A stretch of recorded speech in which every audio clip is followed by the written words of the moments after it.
આજે હવે આપણે સ્ટાર્ટ કરીએ છીએ નેક્સ્ટ ટોપિક મોલાલિટી। જો કે તમે લોકો આ બધી જ વસ્તુ ભણી ચૂકેલા છો, પણ મારે જે તમને એક્સ્ટ્રા શીખવાડવાનું છે એના માટે પહેલા તમને બેઝિક વસ્તુ ખબર હોવી જોઈએ। તો આજનો લેક્ચરમાં આપણે સાંદ્રતાનો એકમ લેશું મોલાલિટી। दोस्तों मोलालिटी ने शॉर्ट में याद रखवा माटे याद रखाय द्राव्यना मोल पर केजी द्रावक बराबर અને મોલારિટી માં લખાય દ્રાવ્યના મોલ પર લિટર દ્રાવણ। એટલે મોલારિટી માં આપણે વ્યાખ્યા લખીએ 1 લિટર દ્રાવણમાં ઓગળેલા દ્રાવ્ય પદાર્થના ગ્રામ અણુભાર જેટલા જથ્થાને, એટલે આખા દ્રાવણનું કુલ કદ 1 લિટર હોય। અહીંયા આવો શબ્દ આવશે 1 કિલોગ્રામ દ્રાવકમાં, જોજો શબ્દ ઉપર ભાર મૂકું છું। 1 કિલોગ્રામ દ્રાવક એટલે પહેલા 1 કિલોગ્રામ દ્રાવક લઈ લેવાનો। 1 કિલોગ્રામ દ્રાવકમાં દ્રાવ્ય પદાર્થના ઓગાળવામાં આવતા,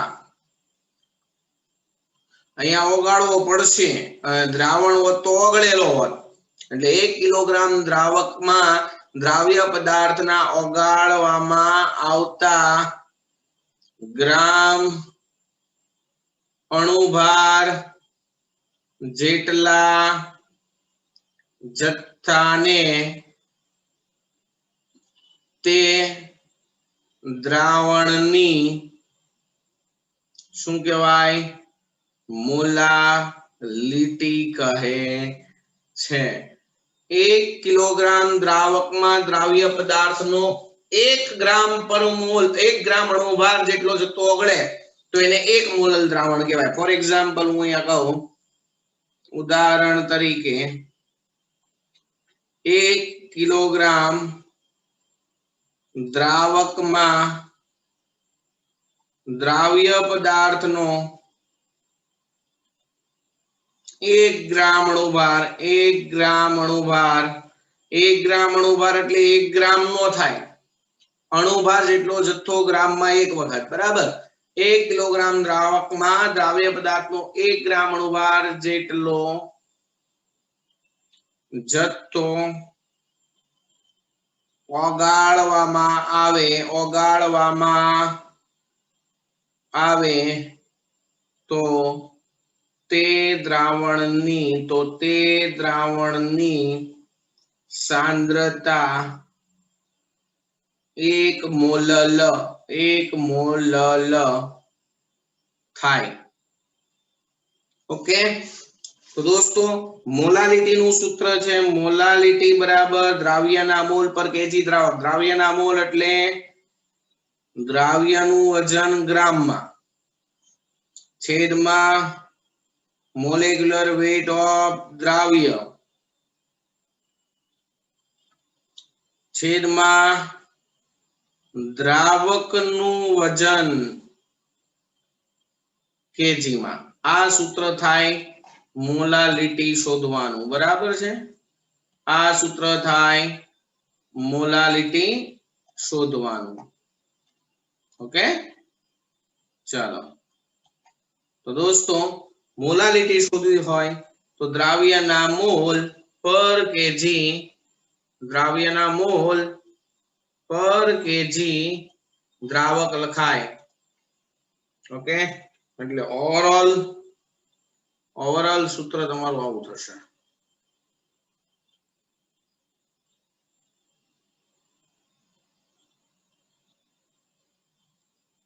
ઓકે, હવે દ્રાવક ગ્રામમાં લેવો હોય તો ગ્રામમાં એમ નામ થોડો લઈ શકાય, તો ગ્રામના છેદમાં પાછું 1000 કરી દો એટલે કિલોગ્રામ થાય।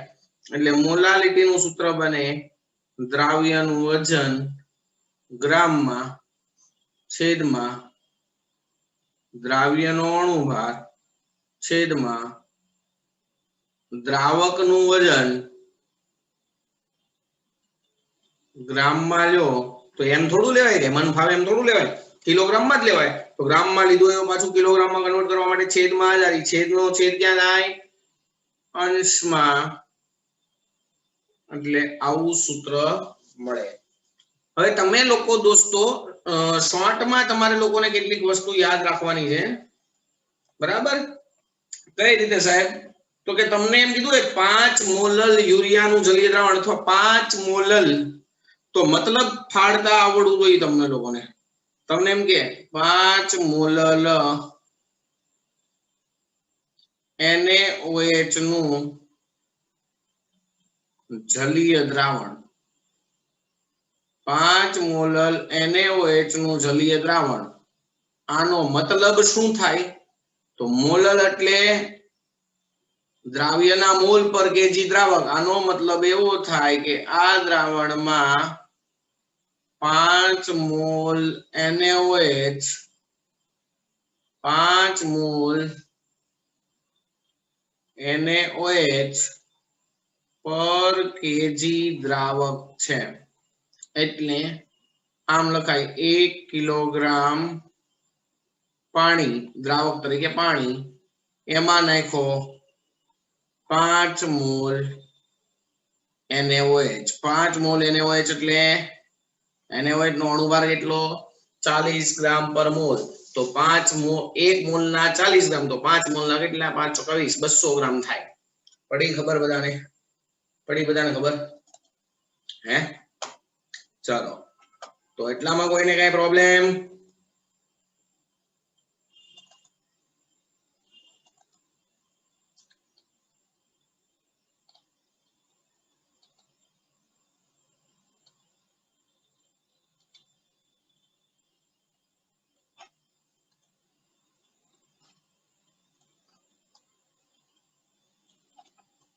દોસ્તો મોલાલિટી નું કામ કર્યું પૂરું, બરાબર છે? હવે આપણે લોકો વાત કરીએ છીએ મોલારિટી અને નોર્માલિટી વચ્ચેનો સંબંધ. મોલારિટી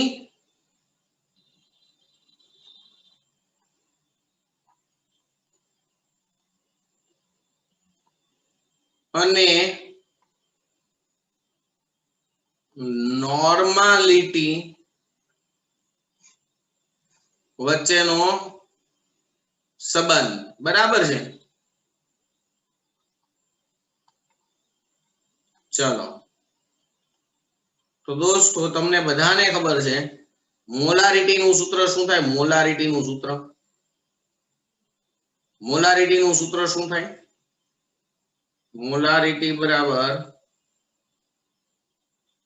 મોલારિટી બરાબર દ્રાવ્યનું વજન ગ્રામમાં છેદમાં દ્રાવ્યનો અણુભાર, અને અહીંયા થાય દ્રાવણનું કદ લીટરમાં. ઓકે, ચલો, નોર્માલિટી એટલે શું થાય? નોર્માલિટી બરાબર દ્રાવ્યનું વજન, અરે યાર, દ્રાવ્યનું વજન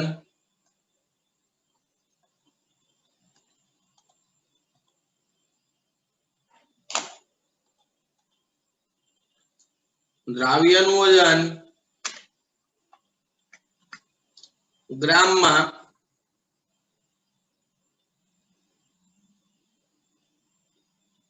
છેદમાં દ્રાવ્યનો તુલ્ય ભાર છેદમાં દ્રાવણનું કદ લીટરમાં. આ તમને બધાને ખબર છે દોસ્તો. ગઈકાલે શીખવાડ્યું હતું કે દ્રાવ્યનો તુલ્ય ભાર એટલે શું થાય? દ્રાવ્યના અણુભારના છેદમાં એસિડિકતા, બેઝિકતા અથવા સંયોજકતા. એસિડિકતા, બેઝિકતા અથવા સંયોજકતા. ઓકે, તો દોસ્તો હાલમાં આ તુલ્યભારની કિંમત આ સમીકરણમાં મૂકું તો નોર્માલિટી નું સૂત્ર બને વેઇટ ઓફ દ્રાવ્ય ઇક્વિવેલન્ટ વેઇટ ની બદલે મોલેક્યુલર વેઇટ ઓફ દ્રાવ્ય છેદમાં સંયોજકતા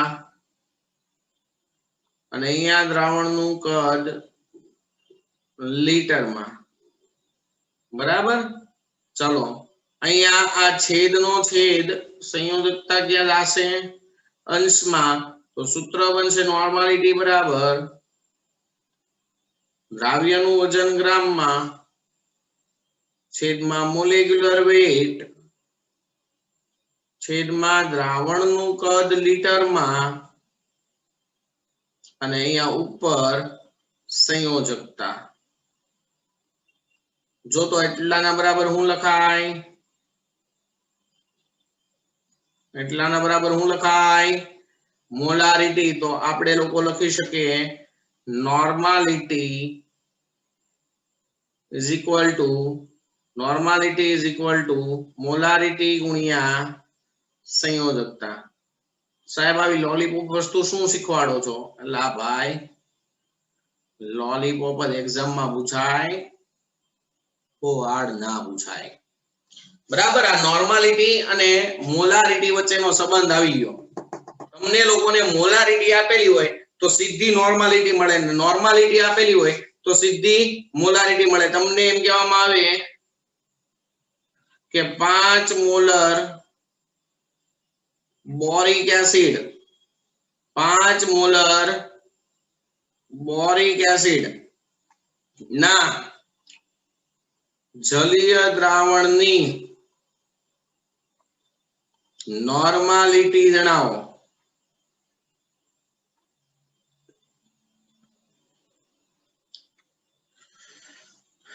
રામ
ચાલો તમારો પ્રશ્ન હતો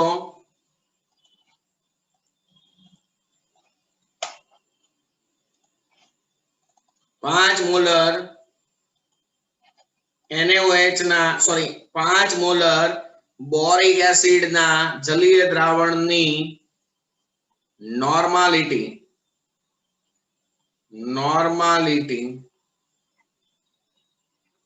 બરાબર કેટલા? એક ઓપ્શન માં આપ્યું હોય 5, બીજા ઓપ્શન માં આપ્યું હોય 10, ત્રીજા ઓપ્શન માં આપ્યું હોય 15 કે ચોથા ઓપ્શન માં આપ્યું હોય 2.5. તો જનરલી દોસ્તો આપણે શું કરીએ?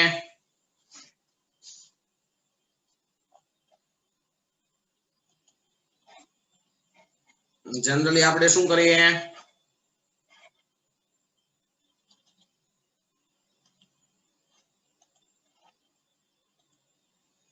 જનરલી દોસ્તો આપણે લોકો શું કરીએ? 5 મોલર બોરિક એસિડ ના જલીય દ્રાવણની નોર્માલિટી પૂછી હોય અને આવા ઓપ્શન આપ્યા હોય તો આપણે લોકો શું કરીએ? સૂત્ર મારીએ નોર્માલિટી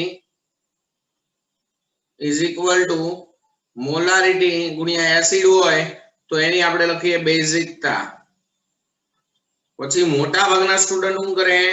મોલારિટી 5 આપી છે, બેઝિકતા 3H છે એટલે 3 કરે. અરે દોસ્તો ગઈકાલે તમને લોકોને શીખવાડ્યું હતું કે બોરિક એસિડ છે ને એ મોનોબેઝિક લुईस એસિડ છે, બોરિક એસિડ છે એ મોનોબેઝિક લुईस એસિડ છે દોસ્તો. એટલે અહીંયા બેઝિકતા એક જ થાય તો 5 મોલર બોરિક એસિડ ના જલીય દ્રાવણની નોર્માલિટી કેટલી હોય? 5 નોર્મલ હોય. પડી ખબર?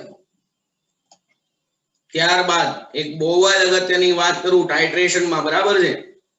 તમારે લોકોને આની વારાઘડીએ જરૂર પડશે KMnO4 ની. તો દોસ્તો जनरली KMnO4 से ऑक्सीडेशन करता है. तो दोस्तों आ वस्तु તમારે ખાસ યાદ રાખવાની છે કે એસિડિક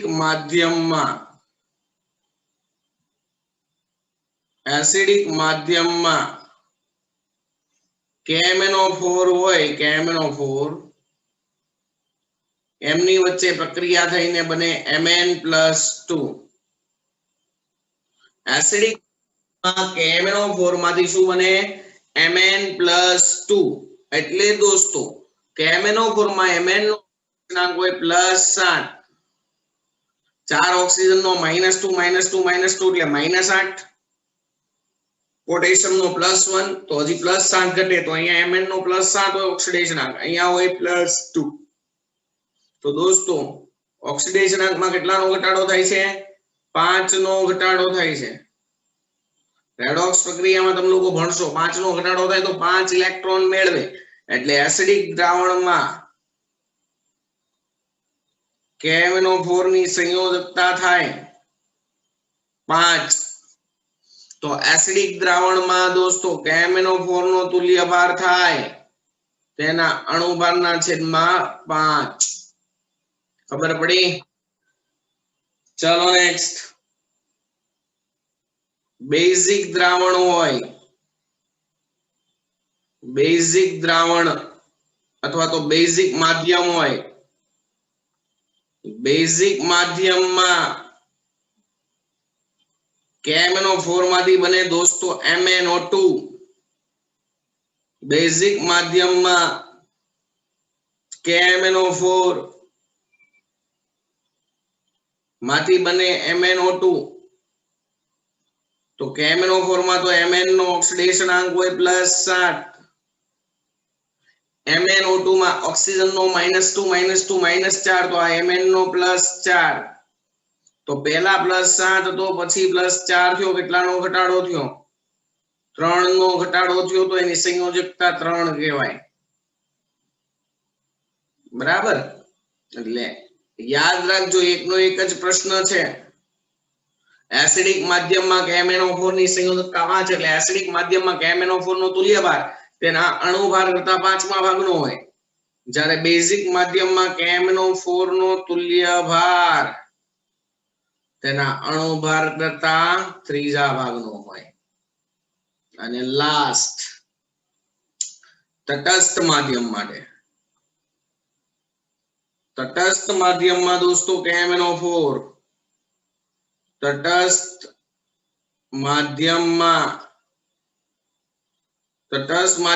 KMnO4 માંથી બને K2MnO4. KMnO4 માંથી બને K2MnO4.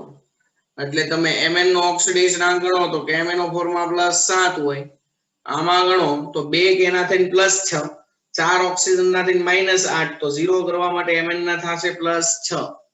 એટલે અહીંયા કેટલાનો ઘટાડો થયો? 1 નો ઘટાડો.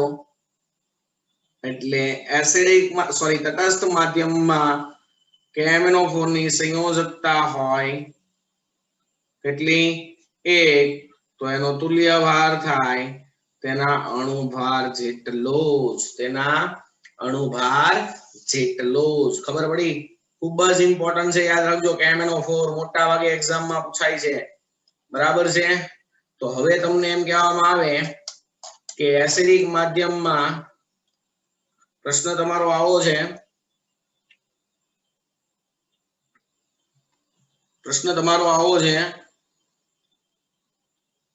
કે એસિડિક માધ્યમમાં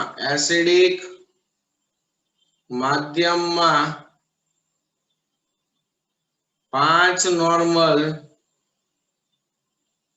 KMnO4 ના દ્રાવણની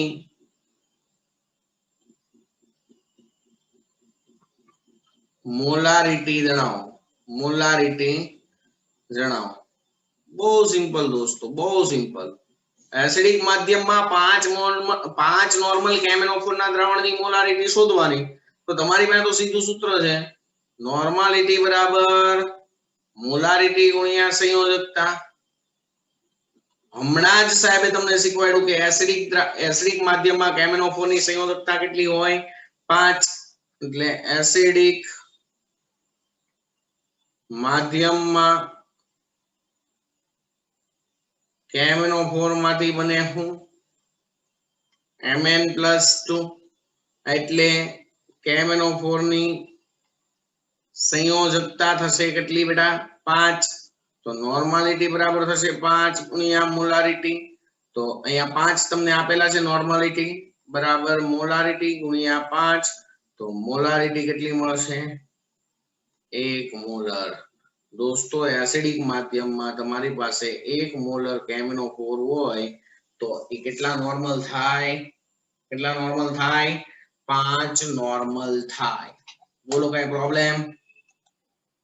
આવડે? મોલારિટી ઉપરથી નોર્માલિટી ઉપરથી મોલારિટી શોધતા આવડે? ચલો સેકન્ડ ઇક્વેશન તમને પૂછવામાં આવેલો છે. પ્રશ્ન તમને આવા પૂછાશે જીનીટમાં, KMnO4 ને K2Cr2O7 ના નેના. બરાબર. બીજો પ્રશ્ન તમને આવો પૂછવામાં આવ્યો છે કે એસિડિક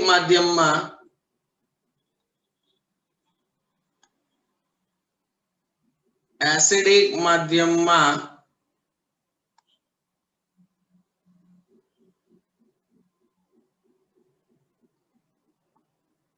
બે મોલર K2Cr2O7 ની નોર્માલિટી જણાવો. સેમ કન્સેપ્ટ, મોલારિટી આપેલી છે, નોર્માલિટી ગણવી હોય તો સીધી જ મળે. શું કરવાનું તમારે? મોલારિટી આપી હોય તો સીધી જ નોર્માલિટી મળે. સીધું ને સિમ્પલ એક સૂત્ર મારવાનું, નોર્માલિટી બરાબર મોલારિટી ગુણ્યા સંયોજકતા. સંયોજકતા એક ખબર હોય એટલે મળી જાય. પણ દોસ્તો એ તો મહત્વની વસ્તુ છે, K2Cr2O7 માંથી Cr2O7-2 આયન બને. એસિડિક માધ્યમમાં એમાંથી રૂપાંતરણ થાય Cr+3 માં. અહીંયા 2 Cr છે તો અહીંયા 2 કરવા પડે. ચલો હવે અહીંયા 2 Cr નો થઈને વીજભાર કેટલો? તો કે આ 7 ઓક્સિજન નો થઈને -14. આ 2 Cr નો થઈને કેટલો કરું? તો -2 વધે. તો 2 Cr નો થઈને અહીંયા તમારે કરવો પડશે કેટલો? +12. અહીંયા 2 Cr નો થઈને +6. તો +12 માંથી +6 કેટલાનો ઘટાડો? 6 નો ઘટાડો. 6 નો ઘટાડો થયો એટલે એની સંયોજકતા થઈ 6. આ યાદ રાખવું પડે તમારે. બરાબર છે?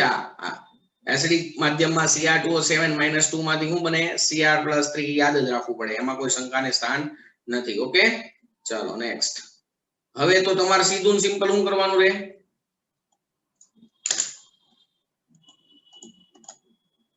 તો તમારે સીધું અને સિમ્પલ શું કરવાનું રહેશે? હવે ગુણાકાર.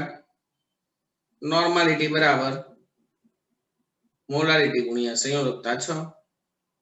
મોલારિટી કેટલી છે? 2. તો નોર્માલિટી મળી ગઈ. 2 ગુણ્યા 6 તો નોર્માલિટી બરાબર 12 નોર્મલ. પડી ખબર? તો આ પ્રકારના સીધા ગણતરી વાળા દાખલા તમને લોકોને જીનીટ માં પૂછાઈ શકે. ઓકે, તો આશા રાખું છું અહીંયા સુધી બધાને ખબર પડી હશે. ચલો એટલું તમે લોકો લઈ લો. બરાબર છે? બાકી હવે 5 મિનિટ પછી પાછા બધા જોઈન થશો. ઓકે, ચલો.